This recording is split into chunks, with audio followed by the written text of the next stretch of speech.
So anong legacy ang sinasabi niya? Ang legacy niya ay legacy ng corruption. At hindi lang corruption basta-basta kundi dambuhalang corruption.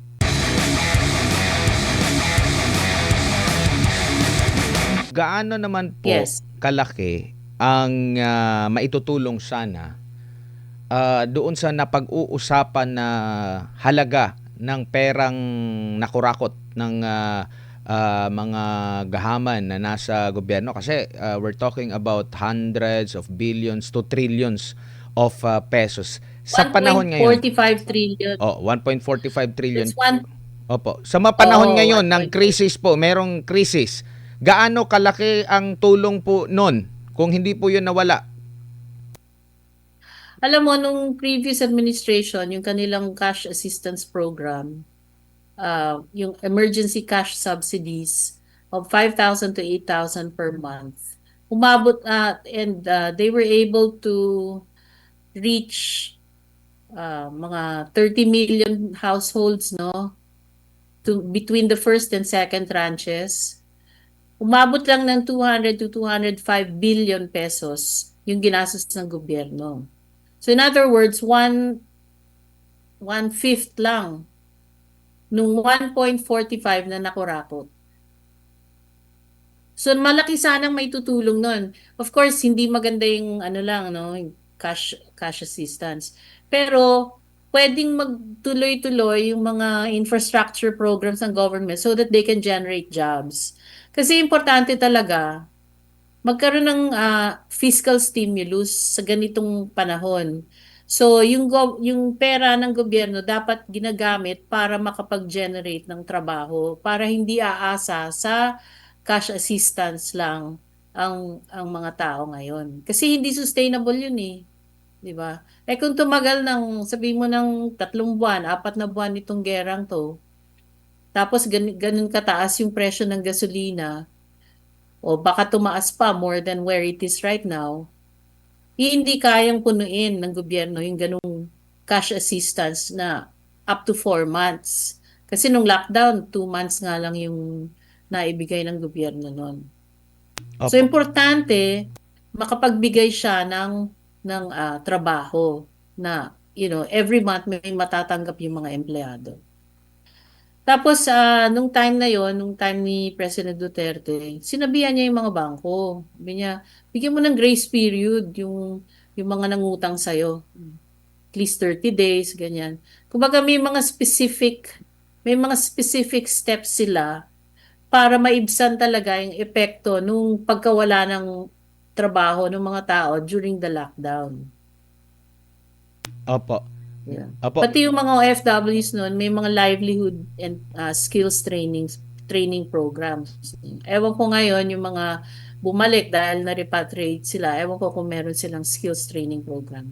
Ma'am, meron pong pahayag ang Pangulo na natatakot siya na mabura ang kanyang legasiya ng susunod na uupo na administrasyon. Legacy yan ng corruption. Legacy yan ng corruption na hanggang ngayon ay walang accountability. Hanggang ngayon, hindi na ibabalik yung pera ng PhilHealth, ang pera ng PDIC, at hindi natin alam kung saan napunta yung pera ng Maharlika Fund. At ang 1.45 trillion pesos na nakulimbat sa 3 taon ng budget na insertion sa budget. So hanggang ngayon, hindi pa naisosoli yung mga perang yun. So anong legacy ang sinasabi niya? Ang legacy niya ay legacy ng corruption.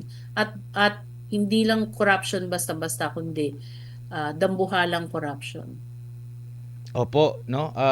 Itong kung legasiya itong maituturing yung pangit ng takbo ng ating ekonomiya na parang nasa panahon tayo ng pandemya, aba gugustuhin ng ating mga kababayan na mabura yun. Talaga, Prof. Ma'am Oo. Cora. Kailangan talaga matanggal yung culture of corruption. Alam mo, mahihirapan yung susunod na presidente kasi napakaraming kawatan ngayon sa gobyerno. Mantakin mo na lang sa Senate, sa Congress, ilan doon ang nabigyan ng maleta ng cash, no? Hanggang ngayon yata, may mga tumatanggap pa yata. Ganyan. So, hindi biro yung hahanapin nung susunod na presidente na accountability.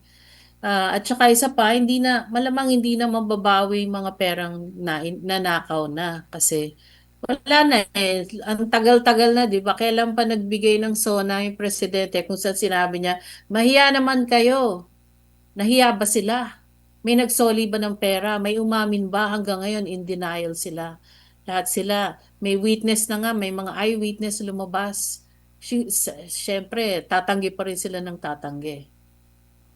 Opo. Siguro So bilang yung susunod na presidente, kung magkaroon man ng susunod na presidente, kasi baka hindi bababa itong si President BBM dahil syempre sangkot siya sa corruption, di ba?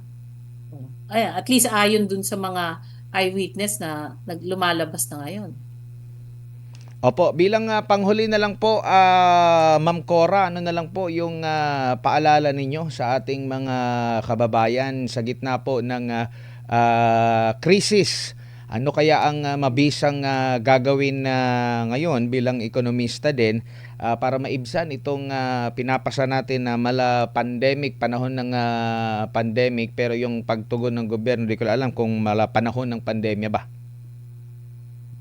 Oo.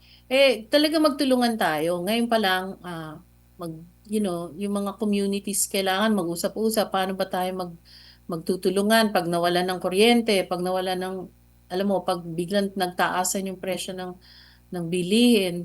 Kasi pag walang kuryente, paano? Makaka-survive ba tayo? Ganyan. Syempre, kung walang gasolina, walang kuryente.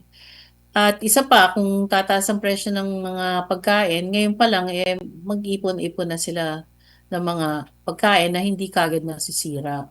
Ganun din ang bigas, no? Kailangan lang ayusin yung pagtago ng bigas para hindi naman masira o mabukbok. So, at saka tubig, ganyan, kailangan din mag-ipon. So, mahirap yung mga nandun sa mga matataas na condominium kasi pag nawala ng kuryente, paano sila akyat baba kung walang kuryente, hindi under yung mga elevator nila. So, maaring matrap sila sa taas, no? Lalo na yung mga matatanda.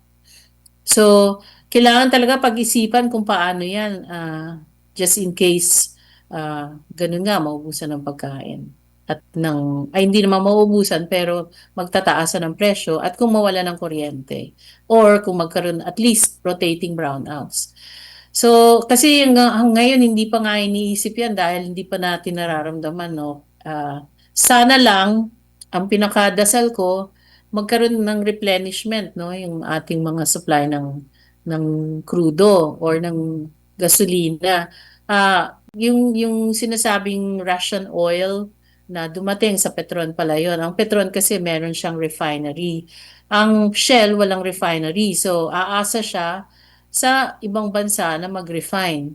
So dun natin makikita kung makakakuha ng supply ang Shell, no? Ang Chevron, kukonti na lang naman ang ano ng Chevron, ng outlet niya, yung Caltex, no?